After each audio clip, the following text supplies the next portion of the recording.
My name is Ifosa, My name's Ben Panfill. Graham Barnett.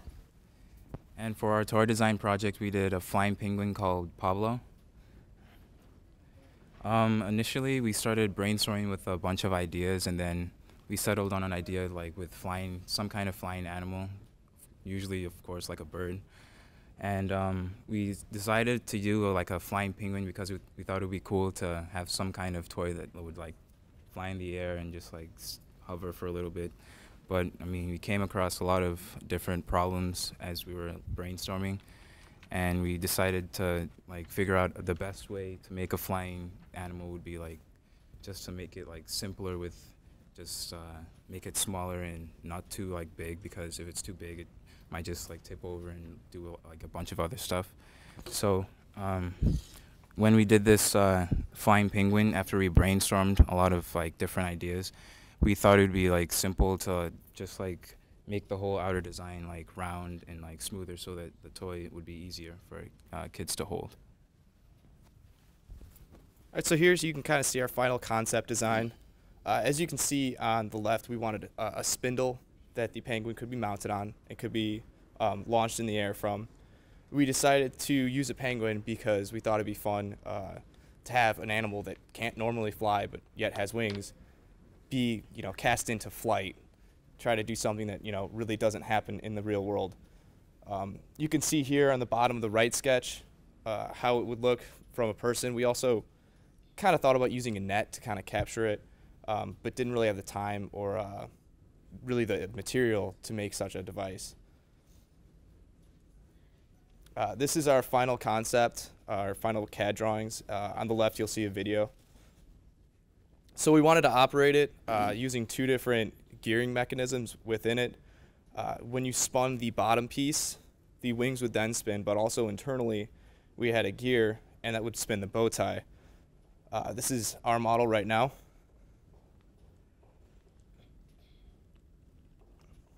As you can see, it actually does work. So then we also used a spindle here.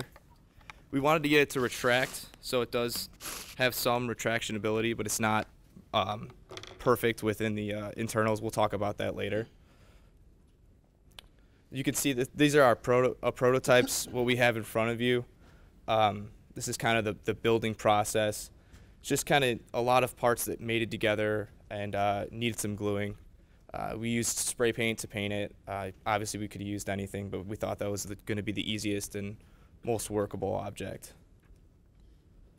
So this, again, is a picture of our final product as we just showed you.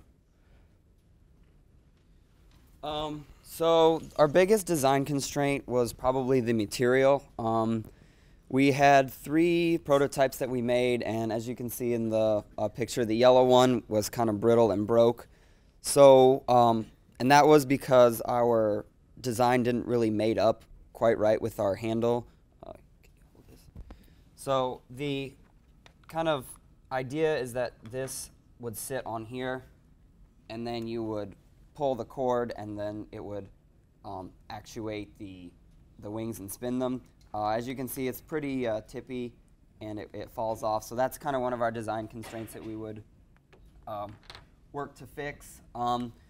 The shafts inside, we got to line up. We made a sort of collar on this so that we could get the bow tie to spin. Originally, that wasn't in our design. Again, we would also work to improve the materials. We would make the wings a little lighter, and then obviously make it out of something that wasn't so brittle. And then lastly, we would try to make the spindle, we would have it so it would retract a little better. On this hook, we were planning on hooking a rubber band to here and then to here, but we would really need it to be right underneath the hook, the rubber band, so that it would spin a little better. It's spun somewhat well on this handle, but if we had it right underneath, then it would work a lot better. All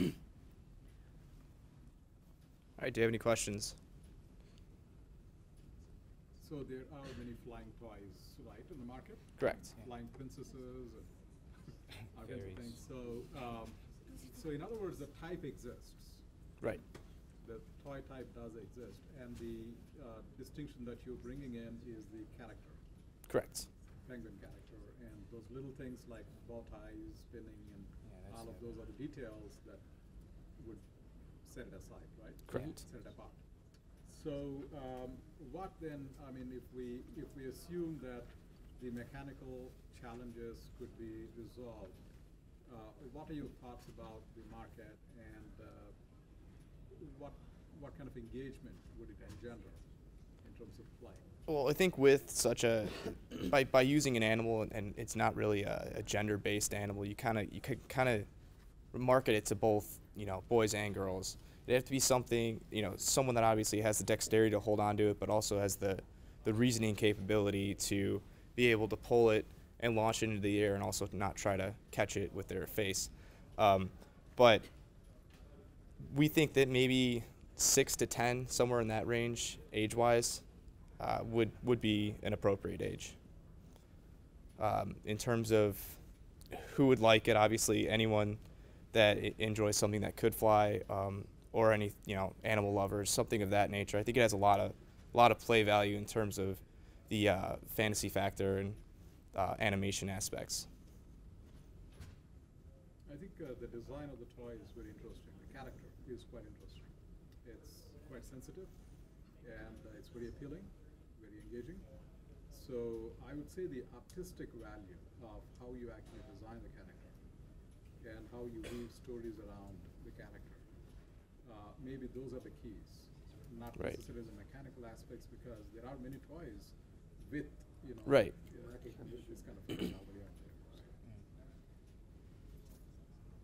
Yeah, we actually did have a toy that we went out and purchased and kind of observed, similar to that, but it was a fairy that you then spun. Yeah. In So- other words, I think the emotional value Right. is the key. That's what I'm trying to get at. Okay. That the emotional connection you can make with the child and the toy, that's the key. The engineering's pretty straightforward. Correct. The marketing. So what did you guys learn out of this class? What did you know about this type of thing before you got into the class, and what did you know now? You guys want to talk? I mean, I thought I didn't really know much or like how to use Pro E, so I guess I learned how to do that from the class. But then, in this sense, like we learned about like how to understand like how toys can affect other people, and like how like just like something you think just in your mind can just like become like reality and stuff. So I enjoyed that aspect of the class, so I thought that was interesting. I think that one of the main things that we learned was kind of working together. I mostly designed the base, and Ben and Afosa mostly designed the body and the inner workings. So kind of meshing all those together to form a sort of thing that would all work together. I noticed in your explanation you used the word excitement, his excitement, and I was wondering if you considered having him make a noise when he flies off, because I think that would. Have you ever seen the flying monkey that you shoot Oh yeah. and then it hits the floor and it screams? My boys had those, and that was the best for them. It was suffering. So I just think maybe, if you can work that in, I don't know. Yeah, yeah. Our kind of novel idea was the spinning bow tie. I mean, obviously, we had one of our biggest constraints was time. So, getting that bow tie to work was something that we were proud of. And like we said, we would add a whole bunch of other things. We talked about adding like a little basket, so that you could launch it and then try to catch it. So it was more of an interactive game. That's something that we could have looked forward into the future. Yeah, because like when we were brainstorming, we were still thinking of like other ideas, like even that sound idea, like when you pull it, it makes it sound. We were talking about stuff, and like the emotional value that you're saying, like I think like time was a huge constraint, and like for us to add as much as possible to like even have like a backstory behind it, so that children see it and oh, well, look at this. It's not just a flying toy; it has a story on the back I can read. Or I don't know, but like that's like it's a huge time constraint. But I think like if we had more time, we could You still. need to work with animators. Huh? You need to work with animators. so you have film. Oh. So it's sort of, yeah, and if penguin that flies, that's kind of interesting. Yeah, very. Yeah. So if you guys had another semester, what would you do? Definitely re-prototype it with a different material and go back and rework the connection between the base and the spindle to make it a little more secure so that we could actually get it to fly. That would probably be our #1 priority. And then adding little details, sound, a basket, things like that. Just curious, were any computations done to determine like the wing pitch or anything like that, or was that just like lifted from previous examples? I worked mostly on the wing, and I did like computations, and like I calculated like the thrust it would get from it. So like for this one, it actually, like when I tried it, it actually lifted up like maybe 2 or 3 inches. I guess I must have made like some mistakes in my calculation, but of course, when it lifted up, it like immediately landed, and then one of the wings broke off. So then that's why we're not like trying to. How high they're going to lift up and all that sort of stuff, right? Yeah. So what is the one in the cup? He's in a cast right now.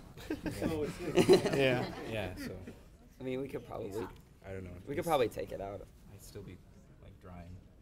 Yeah, we had to re-glue the wing. But this one is like, he doesn't work as well because the gears didn't mesh up quite rightly in this one. So if I spin this one, it's like sometimes the bow tie spins, sometimes it doesn't. Actually, it's spinning now, but, but yeah, that's why. But it's still like drying like right here. This is the one. that broke. Yeah. Okay, thank you. Thanks.